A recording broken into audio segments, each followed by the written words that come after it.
Comment et où signer sur une toile? Eh bien, c'est ce qu'on va voir aujourd'hui dans cette vidéo, avec une forme de mise à jour, parce que j'en ai parlé avec un abonné il y a quelques semaines, et je trouvais intéressant justement de vous montrer un peu mon évolution sur ce sujet-là, pour que justement on échange là-dessus et que chacun un peu y mette ce qu'il en pense. En tout cas, on va parler de signature et de la manière de signer un tableau. Si tu aimes mes vidéos, mets-moi un pouce bleu, abonne-toi et active la cloche de notification.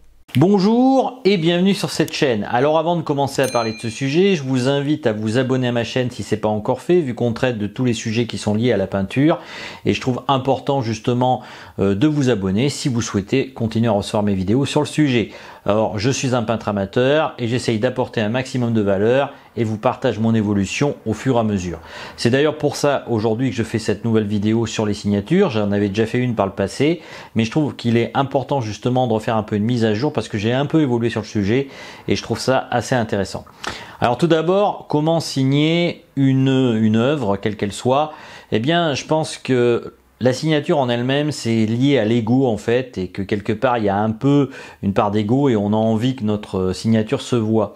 Et c'est là où c'est une erreur parce que souvent justement, en voulant en faire en sorte que notre signature se voit, on risque d'un peu, disons, abîmer l'œuvre et même des fois un peu de la détruire en partie parce que votre signature sera trop visible et qu'elle tuera un peu le tableau avec justement la signature que vous avez faite.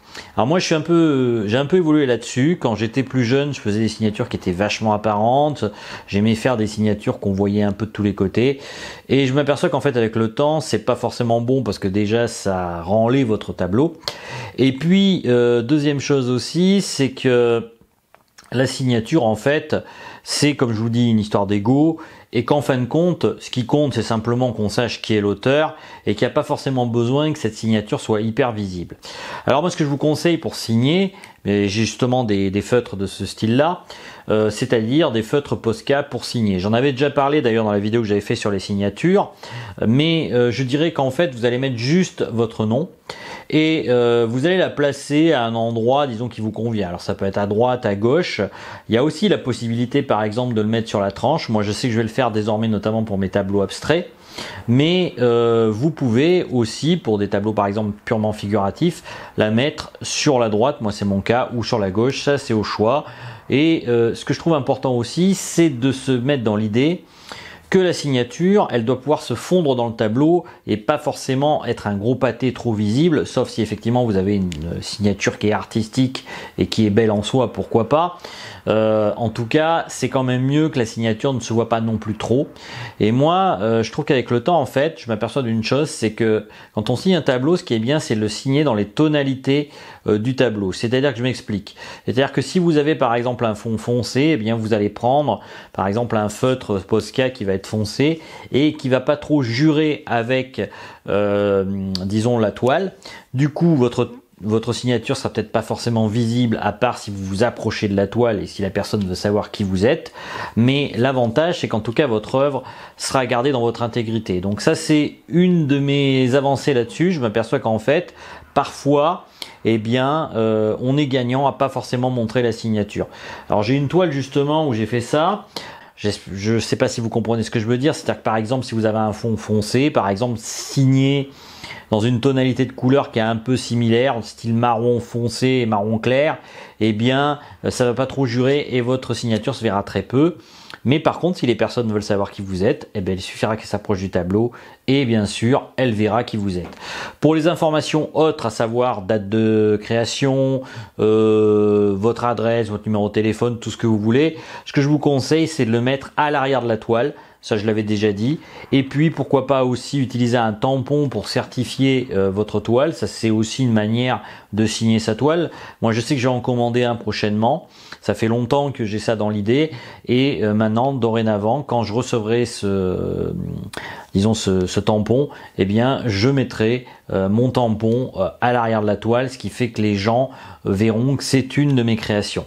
Donc voilà des idées qu'on peut utiliser pour signer une toile. Autre chose aussi qui peut être intéressant, je trouve, c'est, comme je vous ai dit, signer sur la tranche du tableau. Je sais que certains peintres le font, notamment les peintres abstraits, comme Anthony Chambaud, et je trouve que c'est aussi une belle idée parce que quelque part, encore une fois, c'est mettre un peu son ego en arrière et se dire voilà, j'ai créé une toile, elle ne m'appartient plus vraiment et je la montre au public et c'est au regard du public qu'elle appartient à partir du moment où vous la créez. Alors, faut pas se leurrer, votre toile, ce sera peut-être jamais une toile de quelqu'un de connu, peut-être que vous resterez dans l'anonymat total et qu'elle finira dans les brocantes. En tout cas, l'important, c'est d'avoir fait le travail le mieux possible et d'être satisfait. Et je pense que la signature en elle-même, en tout cas, elle n'a pas forcément besoin d'être visible et en gros d'en mettre plein la vue. Ou alors, si vraiment vous avez une belle écriture, parce qu'après tout, on dit que la signature, c'est un peu en rapport avec le style, vu que je vous avais déjà dit ça d'ailleurs dans une vidéo avec le mot stylus, qui veut dire poinçon à l'origine, eh bien, pourquoi pas faire une signature qui est artistique et dans ce cas-là, la reproduire systématiquement sur vos tableaux et dans ce cas-là, faire un tampon avec cette signature de type artistique que vous pouvez tamponner à chaque fois sur vos tableaux. Bon, après moi, je sais que j'ai pas ce genre de signature. C'est pour ça que j'ai choisi de faire des signatures discrètes et dorénavant d'ailleurs sur tous mes tableaux que je fais maintenant, je fais des petites signatures et je fais en sorte qu'elles soient le moins visibles possible. Alors moi, je sais pas comment vous concevez ça.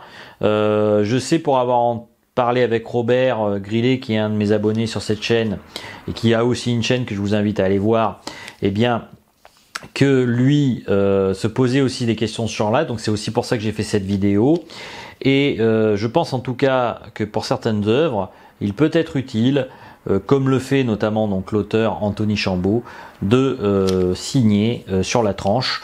Et si vous préférez par exemple que votre signature se voit quand même quand vous exposez votre tableau, à ce moment-là faire en sorte qu'elle soit la plus discrète possible et qu'elle se fonde quelque part dans le décor. Et je vais d'ailleurs vous donner un exemple de peinture que j'ai fait comme ça. Alors vous le verrez pas forcément sur la toile en elle-même, vous voyez. Si vous voyez mon tableau là, vous voyez pas la signature. Pour autant, il y en a une. Si vous regardez de plus près, alors j'essaye de rapprocher. Voilà, elle est par là. Vous voyez, elle est par là. Attendez, j'essaye de mettre. Oui, elle est là. Donc elle est là, mais on la voit très très peu. Et en fait, j'ai fait en sorte que la tonalité soit vraiment avec le corps du tableau, ce qui fait que quand vous le voyez de loin, eh bien, vous ne voyez pas que la signature existe. Donc voilà, c'était une vidéo toute simple sur les signatures. Et puis j'ai fait ça un peu, vous voyez, de manière très spontanée. Je voulais pas faire une vidéo qui soit montée de manière, disons, parfaite. C'était plus un peu en mode vlog, en parlant justement du thème de la signature. Moi je vous conseille vraiment, en tout cas pour les signatures, point particulier, c'est les Posca. Et puis commandez aussi un tampon pour certifier vos tableaux à l'arrière, pourquoi pas mettre un coup de tampon et marquer tout ce qui est détail, année de création, titre du tableau par exemple, à l'arrière de la toile. Donc j'espère ne pas m'être répété en disant tout ça. Je sais que j'ai fait peut-être quelques redites pendant cette vidéo, mais l'idée c'était vraiment de partager avec vous ma manière de voir les signatures. Je pense que la signature, on gagne à la faire discrète. Donc voilà, je vous laisse pour aujourd'hui et puis je vous dis à bientôt pour une autre vidéo. Ciao!